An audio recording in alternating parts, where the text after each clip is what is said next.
there are a lot of short-term fixes for how combating inflation, but one that I want to talk about right now is a potential long-term fix in automation. And I want you to kind of discuss real quick, how does automation impact inflation? Yes. Okay. So inflation has been muted for up until COVID-19, Hmm. up until 2021, actually. Had been muted for 3 straight decades. Throughout the 90s, throughout the 2000s, and throughout the 2010s, core inflation, struggled to sustainably break 2%. So Hmm. that's 3 straight decades of core inflation struggling to break 2%. What happened? What happened was technology. Hmm. What happened was the World Wide Web launched and the internet became a thing. And companies started using the internet to more cost effectively and time effectively produce goods and services at lower, they could make more at lower cost. Hmm. Automation is the next evolution of that. Okay. Automation is, so technology at its very core is cost saving and time saving at its Hmm. very core, because you replace humans with a technology platform or service that doesn't require a salary, that can be, doesn't require sleep, doesn't Hmm. have bad days. So you take something that is innately imperfect, a human, something that is innately flawed, something that is innately needs money, that innately needs sleep, that innately has other needs beyond work, and replace it with something that has none of those shortcomings. Uh, that is automation. So how does that fix the inflation situation? Well, it is the anti-inflation weapon on steroids. Hmm. Because why is inflation so bad? COVID-19 caused production shortfall because we couldn't put multiple people in a factory together. We had to 6 feet separate them, and they had to wear masks, and that probably hampered how much they could make. Hmm. Machines don't get COVID. Machines don't get COVID. True. So an automated factory can be up and running through world-ending pandemics and through booms and busts. It doesn't matter. They don't get sick. Hmm. So they don't need COVID-19 restrictions. So it fixes it in that way. Hmm. Another big driver of inflation, labor inflation. Hmm. So there's this huge labor shortage in America right now for various reasons. We don't have to get into why that's happening. That could be an entire separate call. But Hmm. there's a labor shortage in America that's causing labor inflation. Hmm. So not only are companies not finding workers to fill certain jobs, Hmm. but the workers they are finding, they're going to have to pay a premium for because the workers have all the leverage. Robots, though, we can make a lot of robots. All of a sudden, there's no shortage of robots, and their price is not going to continue to inflate at a labor cost. So, and on top of all that, one robot can do what multiple people can do. Hmm. So you're saving money on labor costs via replacing many with one. So that's one way it fights labor inflation in a dramatic fashion. So across the board, I think automation is really going to be the ultimate weapon against inflation. And it's going Hmm. to allow companies to get back to low cost production of goods and services, even in an inflationary environment. And if enough companies do that, the inflationary environment becomes once again deflationary, as it has been for the past 3 decades. So that is how automation sort of fits into the wheelhouse of inflation, and Hmm. why I view it as the necessary tool to win the fight against what is very damaging inflation today. Well, Chipotle is employing a tortilla chip making robot named Yep. Chippy, Yep. Indeed. and it's even programmed to make some imperfect chips.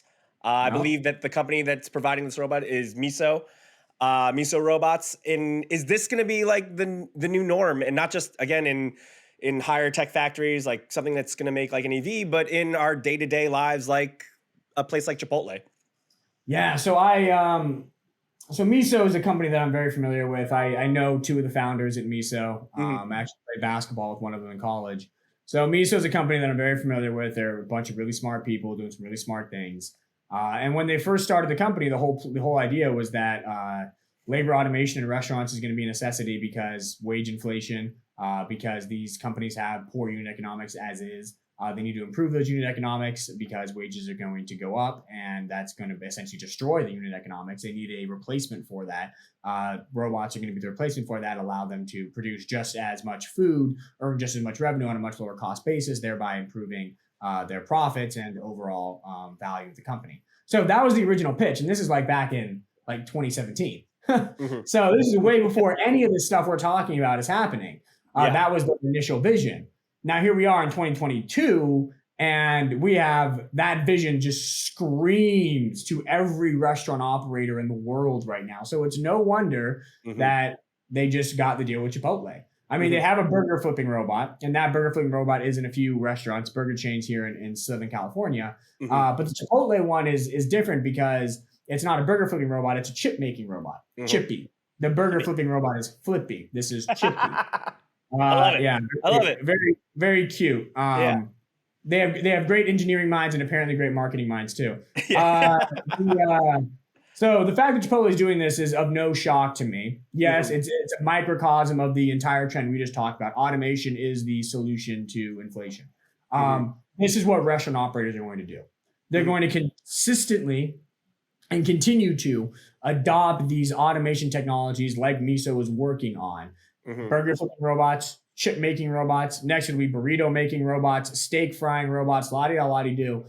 Automation is going to allow these companies to unlock a new level of economic productivity that they didn't think was possible. And they're going to do so with an increased incentive today, because if they don't, their profit margin is going to get destroyed by higher wages.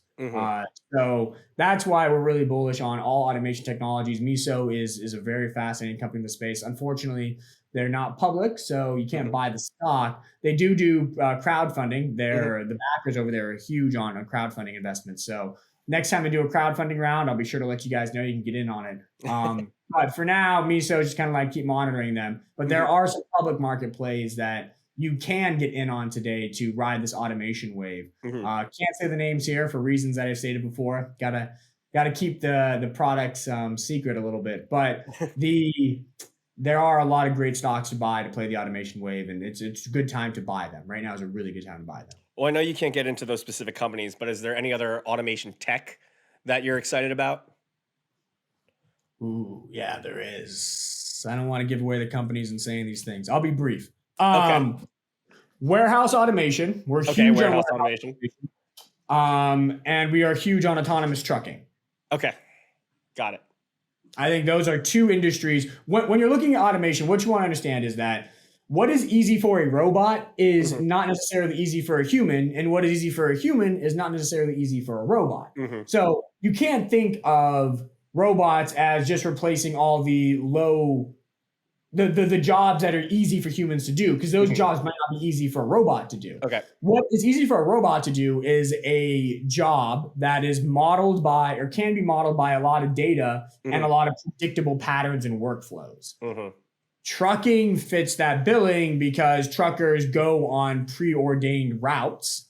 They go on big roads. And there's a lot of data that you can model from these test drives that allows autonomous trucks to become a thing. Warehouses are the same situation. Everything is organized, filed, sorted. They have, codes and SKUs and whatnot. And so a robot can learn those things and perform tasks in a warehouse very easily. So those are two areas we're pretty excited about to ride the automation wave. And that's as much as I'll say for now. Thanks for watching HGI Clips. For the full episode, head on over to our sister channel at Hypergrowth Investing by clicking the link in the description, or listen to the podcast on any of your favorite streaming platforms. We make new episodes every Wednesday, so make sure to check it out and subscribe to never miss any of Luke's Hypergrowth insights.